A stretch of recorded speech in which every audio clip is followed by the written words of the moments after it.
Now, ladies and gentlemen, for the afternoon, the first session will be a session on human rights and migration, and the keynote will be held by Dr. Dainius Puras. He is a professor of childhood and adolescent psychiatry at the University of Vilnius. We've asked him here to talk to us in his role as a special rapporteur on the right to health on the United Nations Human Rights Council. And he asked me at the beginning to tell you that as a rapporteur, he is an independent expert to the United Nations Human Rights Council. He is not speaking for the United Nations Human Rights Council. I think that is an important message which you should take with you. And now the floor is open for Dainius Puras from Vilnius.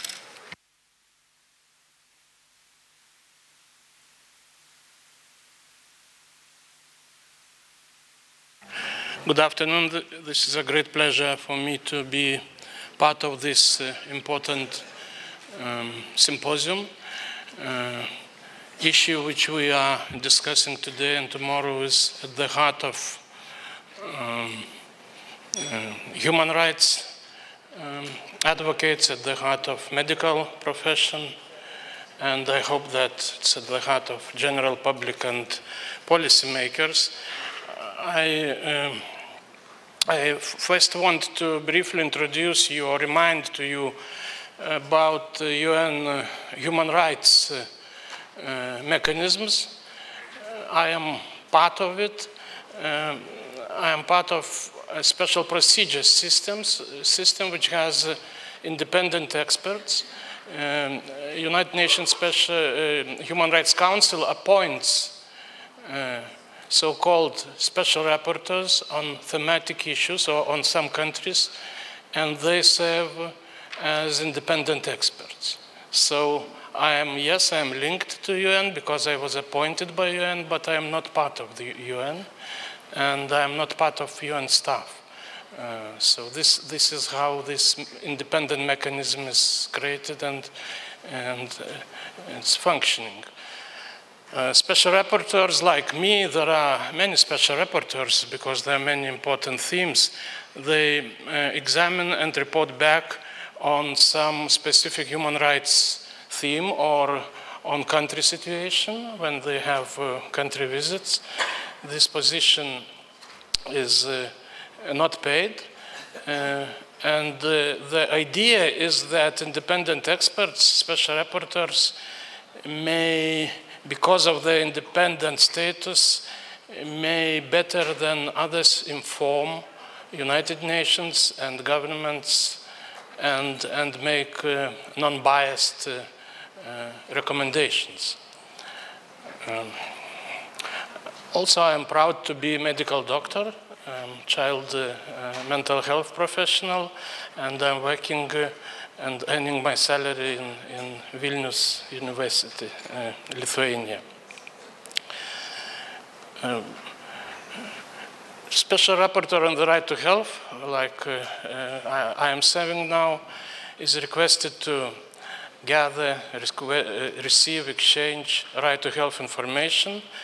He or she has many dialogues, and then consultations, and then he or she reports to UN.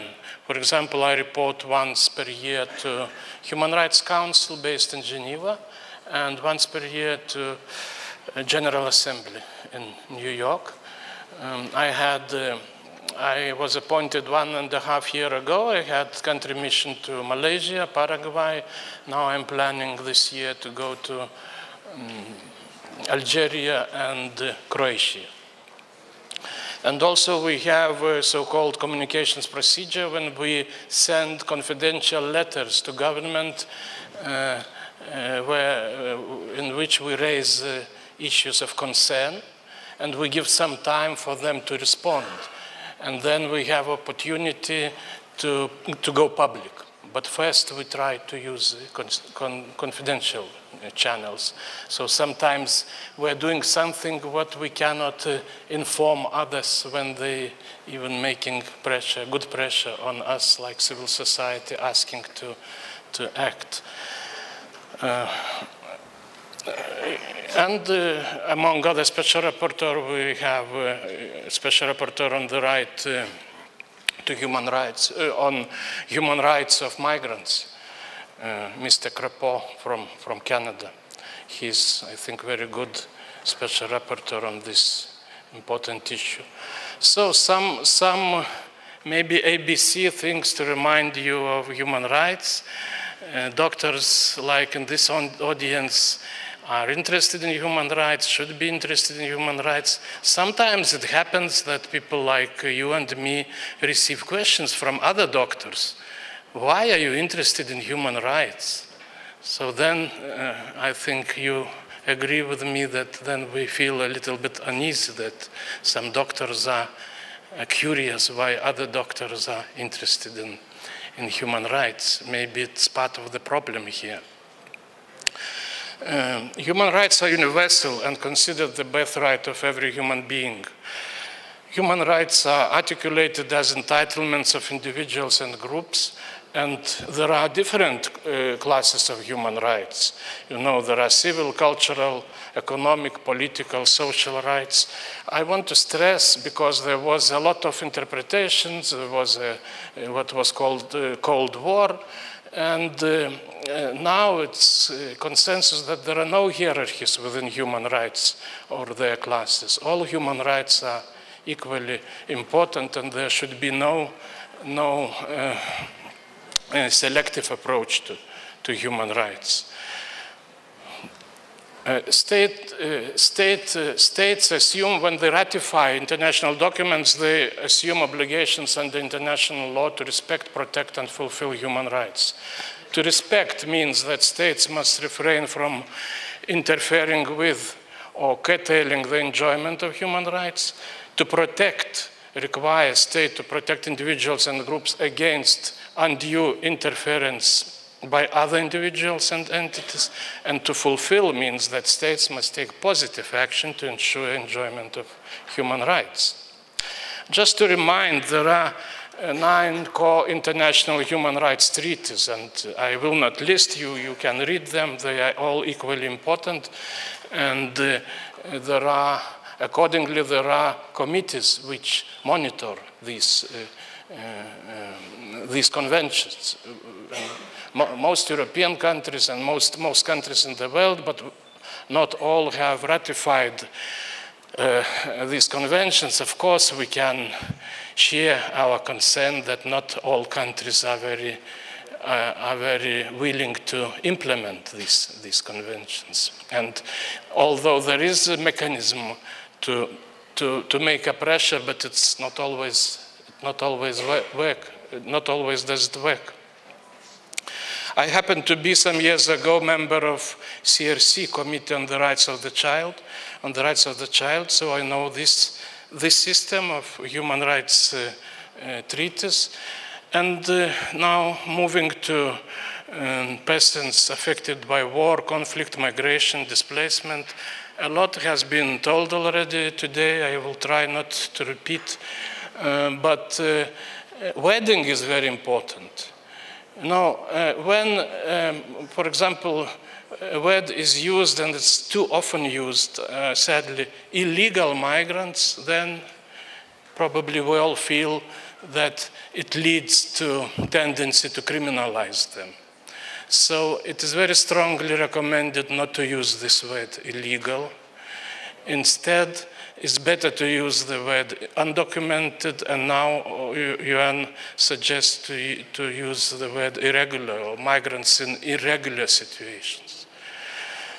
There are refugees, asylum seekers, internally displaced person. I was 1 month ago in Nigeria because of conflict caused by Boko Haram. There are 2 million displaced persons in very difficult situation. So they are in their own country, but they are living in IDP camps, and the situation is very difficult with these people, mainly women and children. These all groups are protected by international treaties, and this includes their right to health. Of course, the basic principle is principle of non-discrimination, which is very much in line with the duty and mission of medical profession, with mission not to harm, do no harm, and to give best effective healthcare services.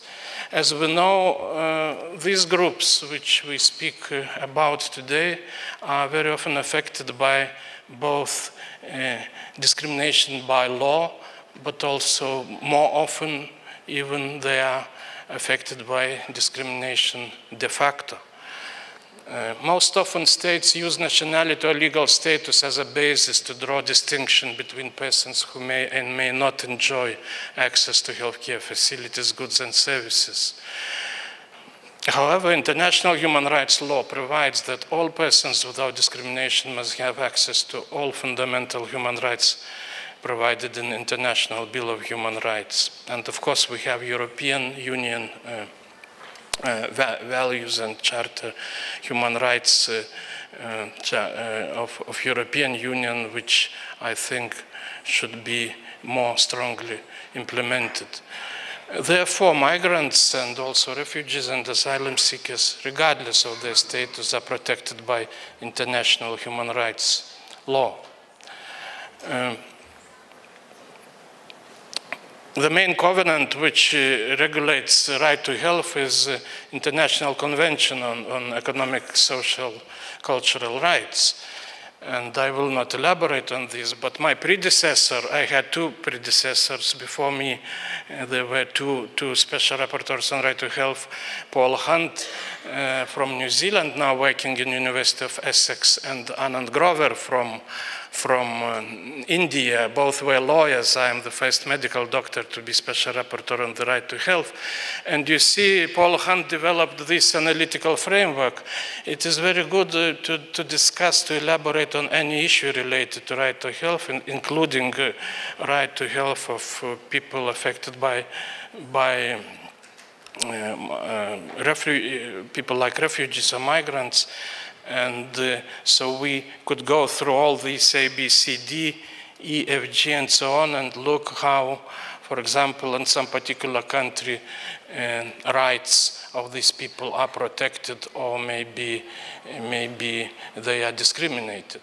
And as you see, all these elements are equally important. And if we for some reasons ignore or disqualify at least one of these elements, then things go wrong.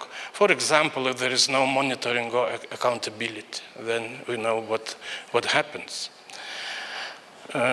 So main elements of the right to health are equally important, and this is the right to get services, to receive services, but not only. It's about social determinants of health, and the right to health is a broad concept.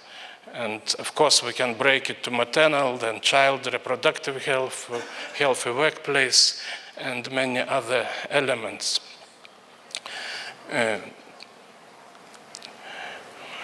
And the underlying determinants of health, again, just to remind, they are all equally important, and this is related to social determinants of health, where the best expert is Professor Marmot.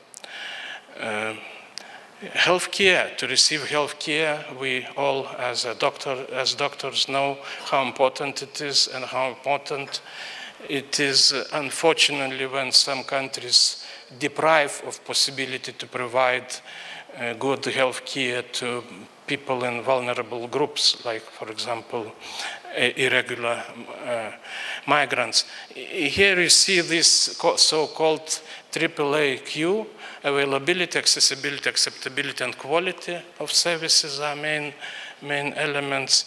I remind you of WHO resolution with 4 strategies equally important to monitor migrant health, policy, legal frameworks, migrant-sensitive. The health system should be migrant-sensitive, and then it's about partnerships, multi-country framework.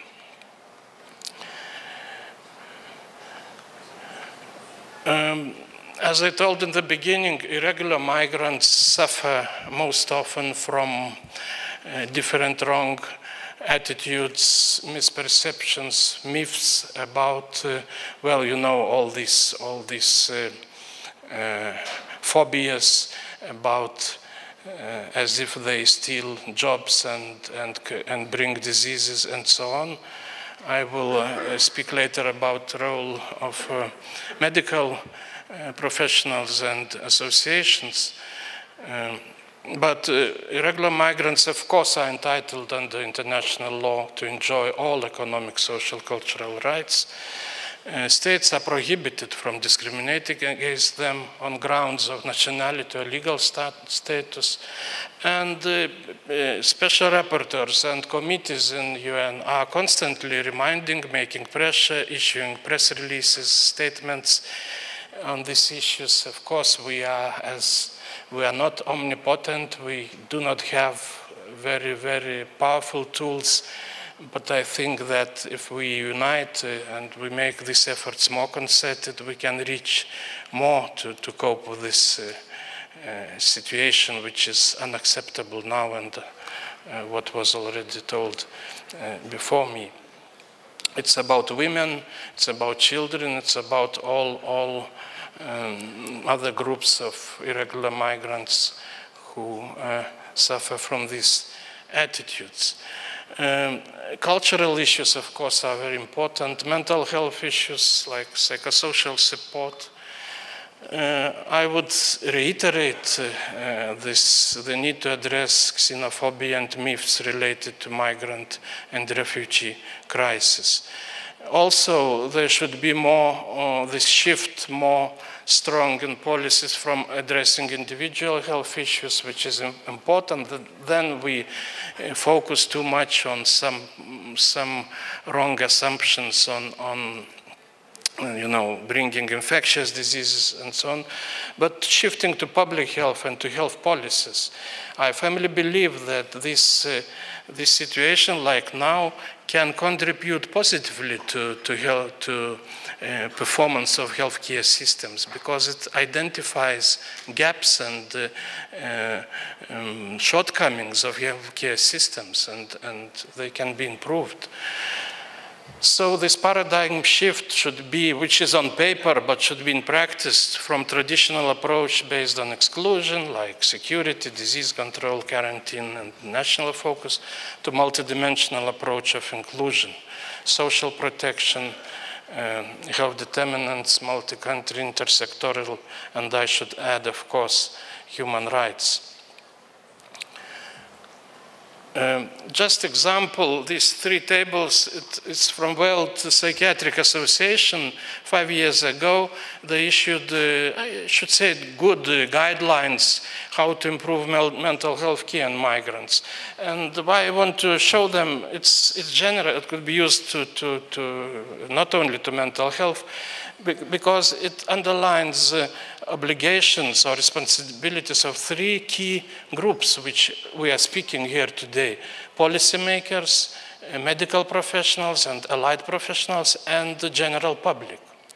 And my idea is that we should contribute more to this, to breaking this vicious cycle which we witness today, like it's chicken and egg problem. We cannot even tell who reinforces more these you know, myths and misperceptions, because politicians will tell that they are listening to nation, you know, and the general public reinforces maybe wrong attitudes from policymakers, and then policymakers escalate this panic. And then the role of medical profession, I think, is critically important to try to break this or contribute to this, to break this vicious cycle of misperceptions. So these are role of policymakers. This is what service providers should be doing with, to improve mental health care in migrants. And this is about clinicians, of course, a lot. As you see, the word, one of key words here is cultural, culturally appropriate, culturally sensitive, and we have been already talking about this today. Just one example, it's not Europe, but as you know, these issues are important all over the world. My first country visit was in Malaysia in December 2014, and well, they have a good healthcare system with well-balanced primary and specialized care, many positive aspects. But then my concern, which I expressed in my report, was that still the country was taking selective approach to human rights. And I was highlighting discrimination of many groups in vulnerable situations, including migrants. There are, as you know, many migrants, and especially irregular migrants in Malaysia. And this concern about departure from universal human rights principles, which were very clearly, as you know, enshrined after World War II in Universal Declaration of Human Rights.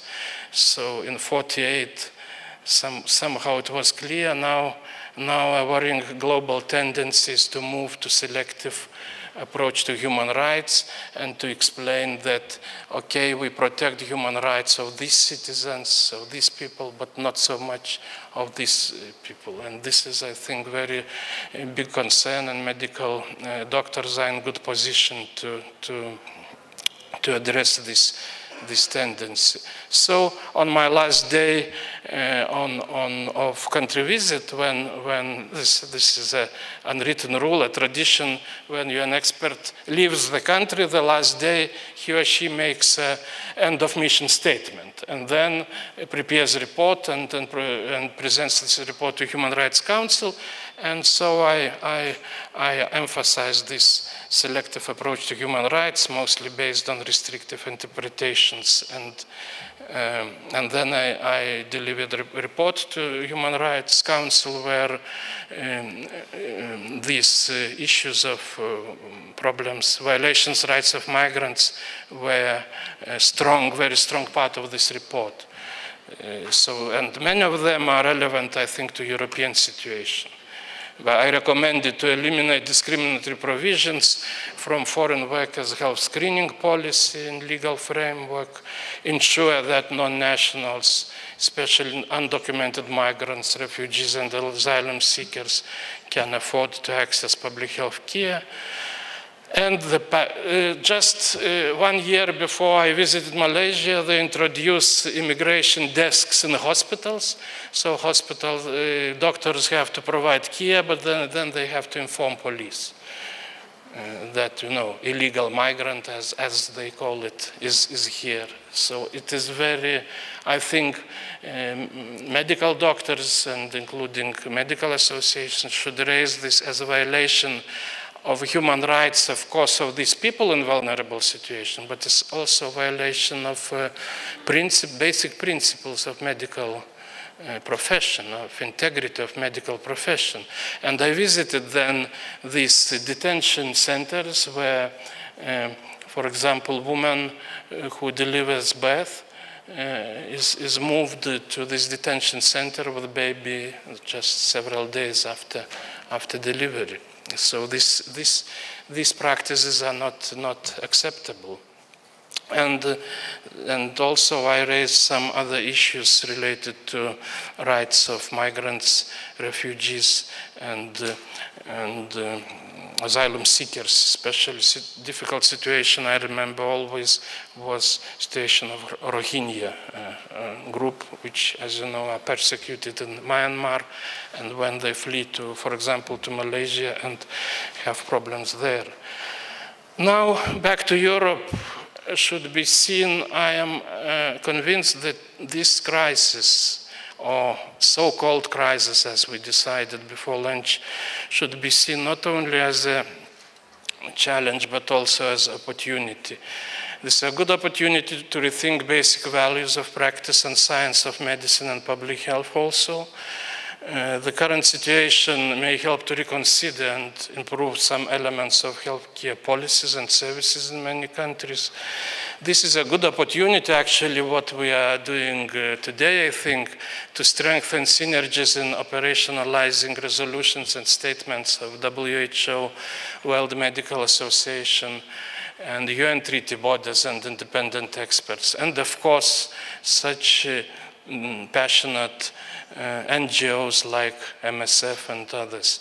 I want to quote Jonathan Mann, one of leaders who started the human rights and health movement. And in my mandate, I'm guided by this quote. The human rights framework provides a more useful approach for analyzing and responding to modern public health challenges than any framework thus far available with the biomedical tradition. Well, I was mentioning Mr. François Crépeau, Special Rapporteur on the Human Rights of Migrants. He has warned on many occasions that the political discourse in Europe has seen a race to the bottom in the anti-migrant sentiments and use of inappropriate language, which is often linked to criminalizing migrants. Just I picked two of his quotes. We are talking about men, women, children, and even babies who have faced traumatic experience. These are people just like you and me, and none of us have the moral high ground to say that we would never do the same if we were in their shoes. Migrants are human beings with rights. When we dehumanize others, we dehumanize ourselves. And it is appalling to see how the discussion concerning migrants has been lowered to the smallest common denominator, feeding off fear and xenophobia and making migrants fair game for all types of verbal or physical abuse. Migrant bashing has dangerously become the norm, and the standard is so low now that to have a meaningful and serene discussion about rights, diversity, and integration is often impossible. So in all countries of Europe, we have this problem. I am coming from eastern part of Europe, from those countries who not just 10 years ago joined the EU, and with a very serious concern, I am witnessing situation that there is too much of these retrogressive attitudes actually in all among all stakeholders, among policymakers, among general publics. Sadly, I think we have to have frank talk here. We have a lot of xenophobia, maybe not a lot, it should be done, maybe some research, but among medical doctors we also have people who join these attitudes. This is why I think position statement of medical associations is very important. Impact of migration and response to it to societal health and well-being. I am elaborating in one of my next thematic reports that these issues are very important not only to health of groups in vulnerable situation, but to public at large. And here again I see a role of medical profession. Medical profession, including medical associations, is in a good position to educate general public and policymakers on negative impact on xenophobia, on positive impact, and on positive impact of migration to societal health. It's very easily to prove that migration has always had a positive impact on societal health and well-being, and to positive impact of equally promoting and protecting human rights of everyone and not just going selectively. So we have very clear scientific evidence about this. Just I think our voice should be more heard.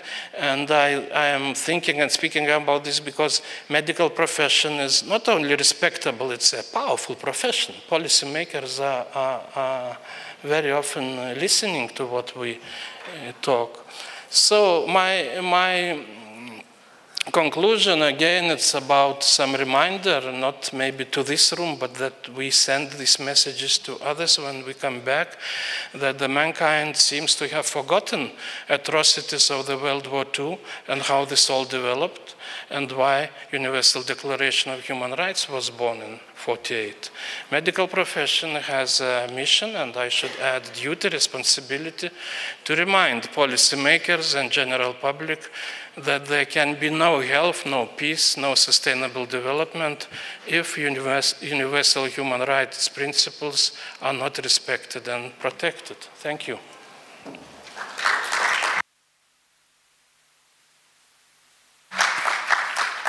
Thank you, Dr. Puras, and please take a seat for this speech. And I would now like to open the floor. Maybe as an icebreaker, I would like to ask you, has the special rapporteur or several special rapporteurs already reported on the situation of migration, the present situation on migration, or are they going to give a report or to make an assessment, or do we have to wait for that?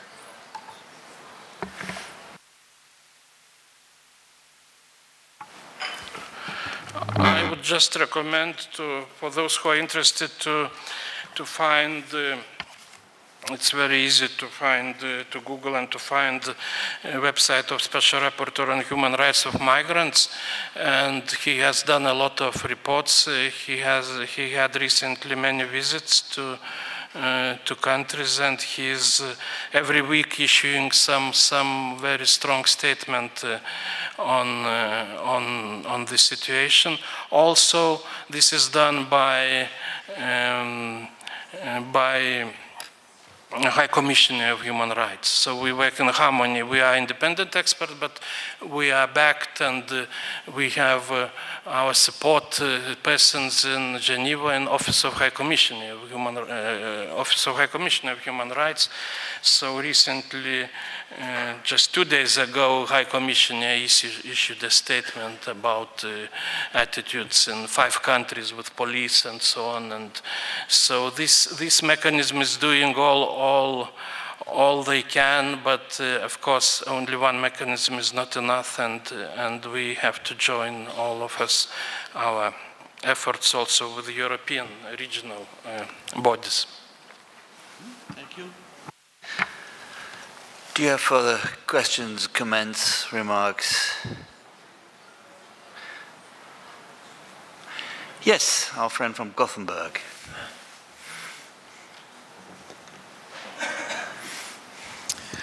We did something interesting in Gothenburg. We put teaching about human rights into the ordinary curriculum for medical students. And the reaction to that was, we don't have any problems with that. Sweden is a great country, everything is perfectly all right. And we had a full day, and it was a real eye-opener. I mean, for example, we have socio-economically based phenomena. I mean, the life expectancy of someone from our poorer suburbs and one who lives in the center of the city is 10 years. We have major gender issues, which I have to use the word discrimination. And those medical students, when they walked out of that room, had learned something. I think these things are so important that they should be put into the standard curricula for medical students. Do you agree? I would certainly say yes, but we ask him. Thank you for this comment and question. I could not agree more. In my university, I'm struggling, not very successfully so far, but still having hope to have more when training medical students, medical doctors about human rights. Of course, it's an issue also how to make this course look more practical, not so theoretical. Doctors like practical issues. Just one comment about what I was trying to elaborate in one of my thematic reports, that doctors are in forefront of fighting for human rights historically and now, and we know how many doctors are working in Syria and in all these conflict zones. On the other hand, there have been reports about a lot of human rights violation in healthcare settings. So it's some paradox that medical systems are not immune from violations of human rights. And my impression from knowing the kitchen, because I am a medical doctor, that usually this is done with good intentions. When doctors are so passionate to provide all medical treatment they have that they forget that first they should not do harm. This happens in psychiatry, for example. And so we have to train medical doctors about choosing wisely medical interventions, and that not always aggressive treatment is the best treatment. Sometimes, yes, when it is life-saving. And other issue that for some reason some doctors remain with ambitions to help the poorest and most vulnerable, and some doctors start to classify patients into comfortable, convenient, and not. And I have heard from my colleagues very often why I should work to drug addict. Maybe some of them will tell why I should work with migrant. So I think the only way to address this is not moralizing, but is through some ethical, through self-regulation in medical associations. But again, I know from my region that in some national medical association this is happening. In some there is still now, there is no such tradition, even in medical association, to be involved in self-regulation, and the only thing what medical associations are doing is to fight for their salaries, for example. I think this is not enough. But I can tell you there is some hope on the horizon, because both WMA and CPME, the European Organization of Medical Self-Regulating Bodies, have passed resolutions on including teaching of medical ethics as one of the preliminaries or prerequisites to know what you are doing, because I think that is exactly the point. You very often break the rules without even knowing it, because you think it is the appropriate thing to do, and you have to be aware. And this awareness definitely is an issue of both WMA and CPME. Ottmar, you have a question. Yes, actually a comment and a question. The comment, I think, supplements what our colleague from Sweden has said. It is really important to raise the issue nationally and to build awareness for human rights in medicine. And I think when I started in the World Medical Association now 25 years ago, I thought all the policies on human rights which we have in the World Medical Association would have been academic and a piece of history, like the Declaration of Tokyo, non-involvement in torture and degrading human treatment, Declaration of Malta, force feeding. And I thought all this was history. And then we had to find out it's not. It's daily business still, unfortunately. And it's not confined to the dark countries somewhere in other parts of the world. It's part of our medical life as well. And I had the chance to work with Dr. Montgomery when he was made Human Rights Officer of the German Medical Association. I think it was in the middle of the 90s, starting this, some time ago. We're getting old. And actually, when we set up this post, it was thought of something dealing with foreign questions in other countries. And I think it took us a couple of months to find out that 90% of the work was domestic work, which we had to do, dealing with questions of refugees, talking to ministers of the interior in getting their human rights done for refugee persons. So there is virtually no country in this world where human rights are perfect, where they don't have to be observed, where doctors don't have to care for it. If somebody in this room thinks their country can be taken out of this equation, it is a mistake. Let me tell you, there is for sure a necessity to take care of it. And that is why the World Medical Association is still working on that. And the good thing is that I think now many of the medical associations, and I'm hesitant to say most, but many of the medical associations have installed officers for human rights and are dealing with human rights questions. So that has changed considerably over the last 3 decades. It's not that you say, well, we're dealing only with professional issues and tariffs and so on. That certainly is no longer the case. That has changed considerably. But let me ask you the other way around. You are rapporteuring to, and not for, but to an organization, the United Nations, which unfortunately is made of, well, governments which are the problem. The owners of the United Nations are those governments like Syria and others which are not really respecting human rights. So you probably will understand that there is a high amount of frustration with us, with the medical associations, with the NGOs when dealing with the United Nations, that we sometimes don't feel that this organization really is trying to do something about it, because there are sitting the people who are, for most of it, the perpetrators of those human rights violations. So what would be your recommendation to us as NGOs in relation to working with the United Nations? And I know you have an outside status there, so I think you can take the liberty to speak out a little bit more clearer. Well, this question, yes, indeed, this mechanism is created for some unwritten reason that independent expert, like special rapporteur like me, has some unwritten right to tell more than, for example, WHO. Because everybody knows that all UN, the hosts of UN are governments.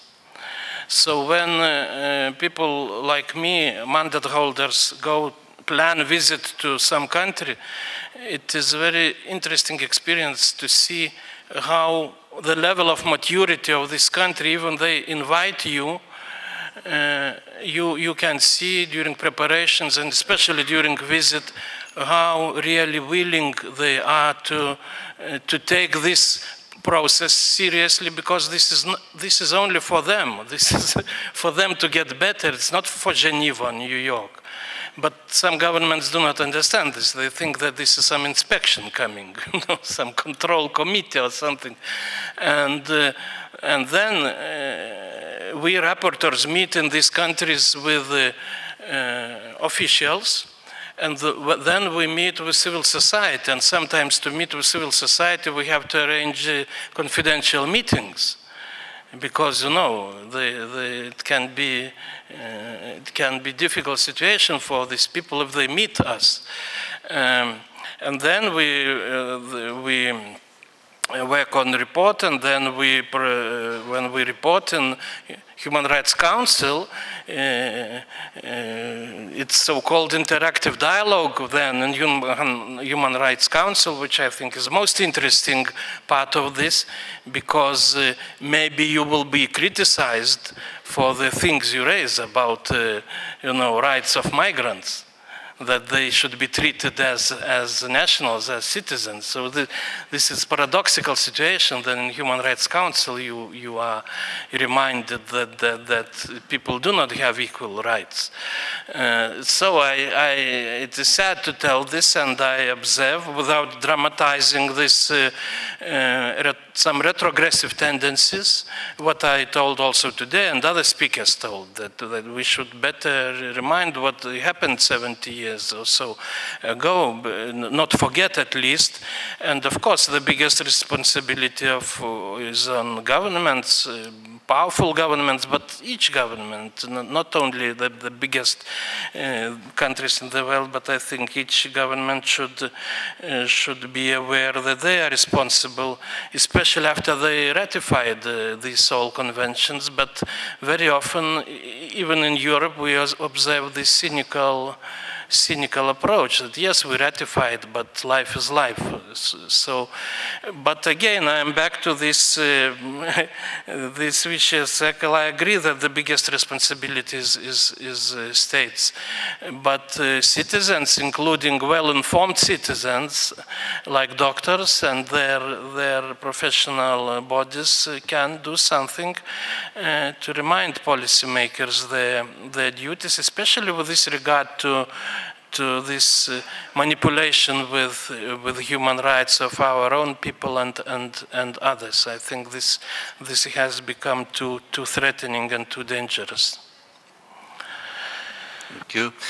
If you allow your moderator to break the role of a moderator quickly, it is most concerning to all of us that in one of the largest countries of this world, the potential candidate for presidency can officially promote waterboarding as a method of interrogation without being strongly opposed by civil society. I think this shows us that this process of deterioration of human rights does not only happen within the medical community, it happens in society as a whole. And I think we have to be very, very cautious and very aware. And that is why I think we find the work of independent rapporteurs so important, but it should be more propagated, it should be more known, it should have more impact on societies as a whole. Now I have seen 4 hands fly up, and as I believe in the principle of ladies first, I would like to give the young lady at the far end of the room the first chance to speak.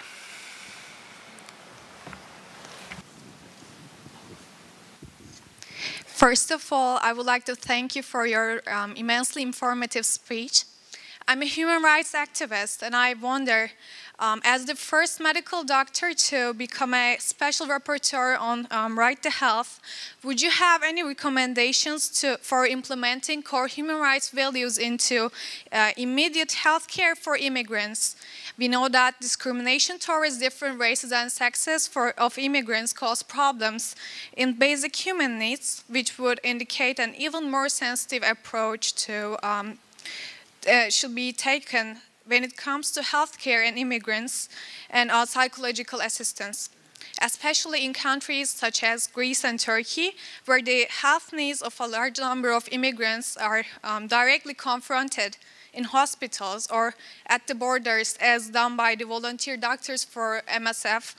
I would also like to ask you to give an example of suggestions or strategies that you tackled in your reports for the HR Commission of the UN, as I believe you'd have an unbiased view on this issue. And thank you.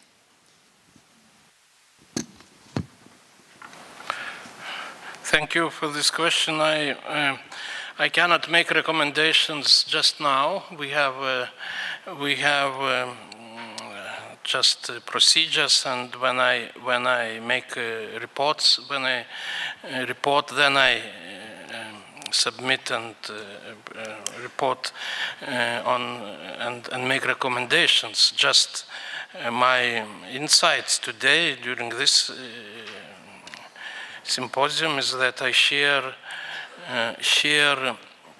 what was told by Dr. Apostolos, and I agree fully with his diagnosis, so to say, of current situation, and I would recommend to refrain from all these discriminatory practices, which are not just against human rights and against dignity. The best way to understand this is to try to feel yourself. If we have empathy, how would we feel in that situations?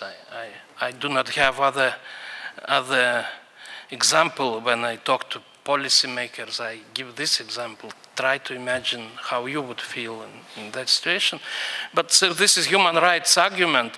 If in cynical environment this does not work, then comes evidence-based evidence. Then we have a lot of evidence which was already demonstrated today that these discriminatory practices have detrimental impact not only on health and well-being of migrants, refugees, asylum seekers, but on society in general.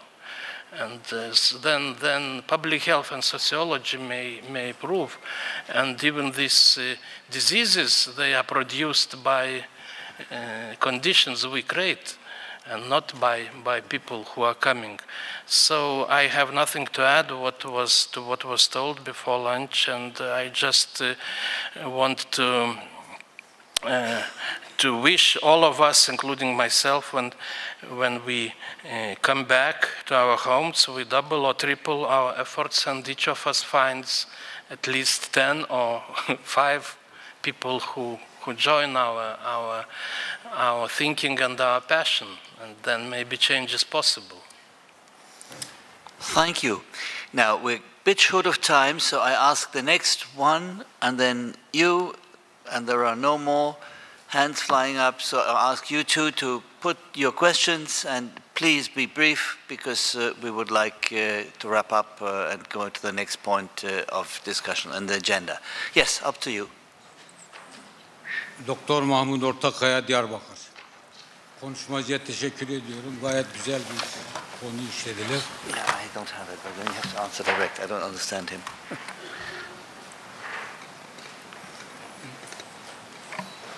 Ben asimilasyon meselesini soracaktım. Birleşmiş Milletler asimilasyonu insan haklarında neresine koyuyor? Asimilasyona insan hakları ihlali olarak bakabiliyorum. Çünkü göç edenler, mülteciler kendi topraklarından, kendi ülkelerinden, kendi eşinden, dostundan, kültüründen uzaklaşıyorlar ve yabancı bir yere gidiyorlar. Asimile edilmeleri mukadder gibi görülüyor. İnsanların asimile edilmesi bana göre suçtur. Değiştirme meselesi bu mesele. Acaba Birleşmiş Milletler buna nasıl yaklaşıyor insan hakları çerçevesinde? Bunu sormak istedim. Teşekkür ederim, saygılar. And could you be so kind to get the microphone over to the gentleman in the second row, and he could put his question. Avukat Uğur Altun, Türkiye Barolar Birliği İnsan Hakları Merkezi ve Mülteci Çalışma Grubu Başkanıyım. Benim sorum olmayacak, yorumum olacak. Biraz açıklamam uzun sürebilir eğer izin verirseniz. Çünkü buradaki herkes genelde tıpçı, hukukçu yok sanırım. Konu insan hakları olduğu için de söz almak zorunda kaldım. Çünkü diğer konular çok bizim dışımızda, avukatların dışında daha çok tıpçıların konusu alanına girmekte. Bunun için birkaç husustan bahsetmek istiyorum. Özellikle Türkiye Barolar Birliği olarak biz... I'll cut it out of my report later on, so you have more time for comment. Özellikle Türkiye Barolar Birliği olarak 2011'den sonra Suriyelilerin Türkiye'ye gelişinden sonra bir takım karışıklıklar oldu Türkiye'de. Bu konuda Türkiye'de iç hukukta bir yasa da yoktu. Daha sonra 2014 yılında 6458 sayılı bir yasa çıktı. Yabancılarla ilgili koruma kanunu çıktı. Türkiye Barolar Birliği de geçen sene mülteci çalışma grubu kurdu. İnsan haklarına bağlı olarak. Bu grup daha çok mültecilerin giriş yaptığı yerler ile mültecilerin sorun yaşadığı illerden seçildi. 8 ilden seçildi. Van, Diyarbakır, Gaziantep, Edirne gibi, İzmir gibi illerden seçildi. Halen çalışmalarına devam ediyor ve bir rapor hazırladık. Biz bu raporda Türkiye'de birçok eksiklik hissettik ve bu raporumuzu aldık. Öncelikle sabahki konuşmada AFAD temsilcisi İrfan Keskin, Türkiye'ye gelen bu kişileri misafir olarak algıladı. Resmi kaynaklarımıza da girmiştir, misafir diye geçmektedir. Oysa misafirin mülteci hukukunda ve uluslararası hukukta hiçbir anlamı yok, tanımı yoktur. Çünkü mülteci, misafir sadece geçicilik anlamında kullanılan bir ifadedir. Ancak Avrupa Bakanlar Konseyi'nin kararlarına baktığımız zaman buradaki süre 1 yıl geçicilik, 1 yıl artı zorunlu hallerde 6 artı 6 ay. Yani 2 kez uzatılabilir. Bunlar 6 ay olarak uzatılabilir. Buradaki sürelerde şu anda Türkiye'de geçmiş durumda. Yani 2011 ile 2016 arasında 5 yıl gibi bir süre geçmiştir. Dolayısıyla artık bu kişilerin misafirlik durumu söz konusu değildir. Ve iç hukukumuzda da çok net olarak mülteci tanımı konusunda büyük sıkıntılar yaşanmaktadır. Ve bu kişilerin bize göre, hukukçulara göre mülteci anlamında herhangi bir hakları söz konusu değildir, uluslararası hakları söz konusu değildir. Her ne kadar Birleşmiş Milletler Yüksek Komiserliği'nin kendilerine mülteci sıfatı tanıdıktan sonra bu kişiler mülteci sayılsa bile 1951 tarihli Cenevre Anlaşması'na Türkiye çekince koyduğu için sadece batıdan gelenler, Avrupa'dan gelenler mülteci olarak kabul edilmekte, doğudan gelenlerin hiçbirisi mülteci olarak kabul edilmemektedir. Bizim çıkardığımız yasada da bu kişilerin geçici koruma altında olduklarını, ancak bunlara geçici korumanın uluslararası bir koruma olmadığından bahsetmekte. Dolayısıyla bu kişilerin hukuki statüsü eksiktir. Hukuki statüsünün eksikliği ve geçiciliği şu anda bu kişileri belli haklardan mahrum bırakmaktadır. Bu hakları kullanamamaktadırlar. Yine bir husus daha var.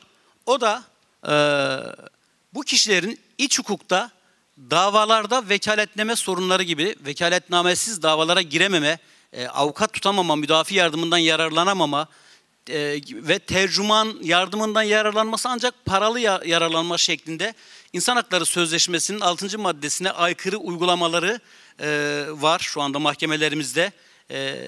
Buna karşın Anayasa Mahkememizin de birçok kararında bu kişiler lehine güzel kararlar verildiğini söyleyebiliriz. Çünkü geri gönderme anlamında bu kişilerin açtıkları davalarda alt mahkemeler çok farklı kararlar vererek kişileri geri göndermiş. Çünkü geri gönderme yasağı kapsamında göndermemesi gereken kişilerdir bunlar. Ancak buna rağmen Anayasa Mahkemesi'nin güzel kararları var. Dolayısıyla burada iç hukukta da bir tür eksiklik var. Biz bir takım yasaların çıkmasını raporumuzda önerdik. Sanırım süre az herhalde. O zaman teşekkür ediyorum. I do thank you, and I now give the chance to Dr. Puras for a wrap-up.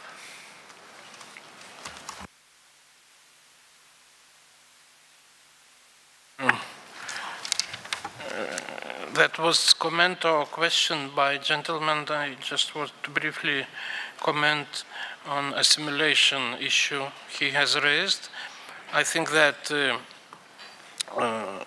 we have many good examples of successful effects of migration, which show that it is possible a wise combination of preserving cultural identity and accepting at the same time cultural norms of local population.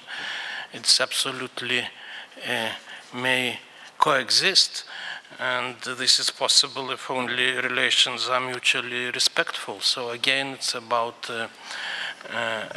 human rights, dignity, and respect, mutual respect. And just I want to tell that when special rapporteurs like me are having visits to countries, we always are happy to meet among other civil society representatives, representatives of medical associations. So during my next visits, I will be happy to meet with national representatives of national medical associations when I go to some country, and we can plan this in advance. But you have to know that other rapporteurs are also coming, including rapporteur whom I mentioned on human rights of migrants. So, and I thank you again for this very nice opportunity, and I wish all of you a lot of success. Thank you. Thank you very much. And I think we can give this wish for success back to you, because you need it just as much as we do. And as a small present of appreciation and as a thanks for your intervention, I would like to give to you as well this little token from the World Medical Association. Thank you very much.